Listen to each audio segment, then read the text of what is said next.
હાલો friend, જો જીરું ઉપાડવાની જમાટ જામી પડી છે. તો અત્યારે જો વાડીમાં બધા જીરું ઉપાડવા માંડ્યા. સવારનું ઘણું બધું ઉપાડી લીધું. તો આટલું બધું એને સવારમાં થોડોક સારો હોય ને તડકો તો પછી જીરું ઉપાડવું થોડું અઘરું લાગે. તો જો મસ્ત મજાને બધા એને સવારમાં જીરું ઉપાડવા માંડ્યા. તો કેટલું બધું ઉપાડી લીધું. નામ હે ને ઓલા ખેતરમાં એને રાયડો આખો વાઢી લીધો. પછી રહ્યું જીરું. તો અત્યારે સવારમાં વહેલા જ જો જીરું ઉપાડવા માંડ્યા. મિત્રની વાડી છે.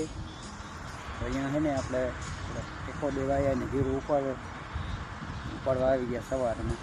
અત્યારે અંદાજે આ 8:30 થઈ ગયા. તો જો 10 થી 11 વાગે ને એટલે કડાક થઈ જાય. હાથમાં કાંઈ દાણો આવે ને ખરી જાય. તો અત્યારે મને સવારમાં વહેલું જ બધા ઉપાડવા માંડ્યા. તો આટલું જ ઉપાડી લીધું બધા લોકોએ. આ બાજુ ભેગું કરી લીધું. ઓલા બોલી ત્યાં બનાવી નાખ્યો દેશી ભાષામાં.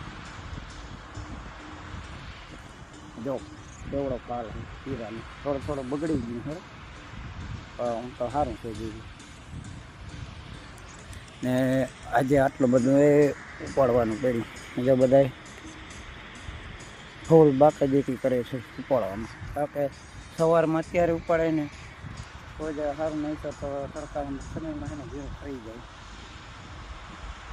તો કાંઈ તો વાડીની આ રીતની જ મોજ હોય છે.